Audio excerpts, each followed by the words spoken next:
Balita ko, Jay. Ala na yung laman dyan. Ah, marami pa pero maliliit. Ano, kailangan kukunin mong buyer yung nilalagyan lang puro garapon. Kasi yung bagong. Kahit pakot na lang ang laman. Maliliit na. Hello, bebe. Ang ginamos. Ang danggit na danggit. Ay, marinig ka ni Bossing. Ay, parating, ano? Maalik ka mo sa dating, oh. Ha? Bagay nga sa kanya yun eh. Bagay sa kanya yung indoor mo. Ay, ano? Kaso lumiting na yung indoor mo sa kanya. Oo. Ang laki, eh. Ang laki. Ayan si Bossing, oh. Bagay mo ano makatalakad. Pansel, makatalakad ka na dapat. Makatalakad ka na dapat. Pero may nakbag ka ako nung kitapos pan. Nahulog ako dun sa ano eh. Sabi ng mga buyer ko, ay, huwag kayong tatawa, natumba si parinig ko. Sabi ko na.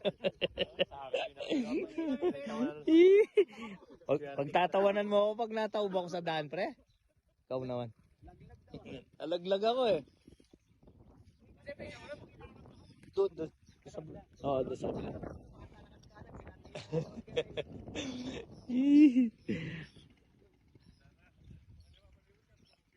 Ayan na. Mamaya daw magpapakain. Ayun, pasarado na to ah. Parating pa si Ate Janet pre. Kakarga yung ano.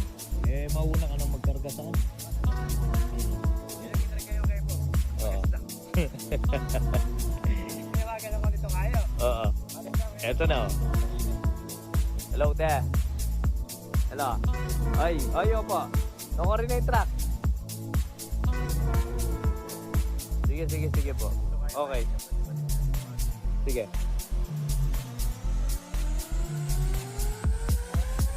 Okay na.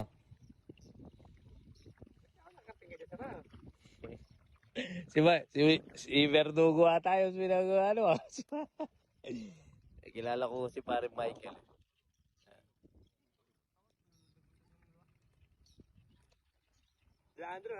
Meron ng inaanak yan eh, no? Oh, yun oh. Meron ng Tinkerbell. Meron na siya nagti-Tinkerbell, ano? Ayan. Si Apo Rico, yun oh. Sa si Apo Mario. Ayan. Ang lakas mo manginis, sabi nga. Eh, may laman na yung bulsa. Pakita natin mamaya. Pakadiin nyo na lang, no? Kung sino man po gusto nangangailangan ng size, size 12. Na si Melia. Ayan o, nagtatalunan na. Yan ang pangalan ng hatchery nyo.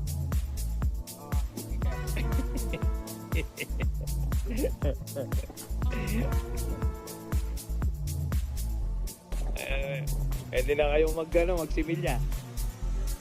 Ayan. EJ Archery, no?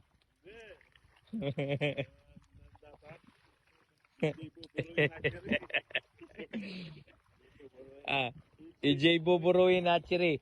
Kung gusto nyo umorder ng broken size na similya. Pampagong. Meron nung EJ Buburuin Archery. Oh. Pasok nyo na yan. Go, go, go.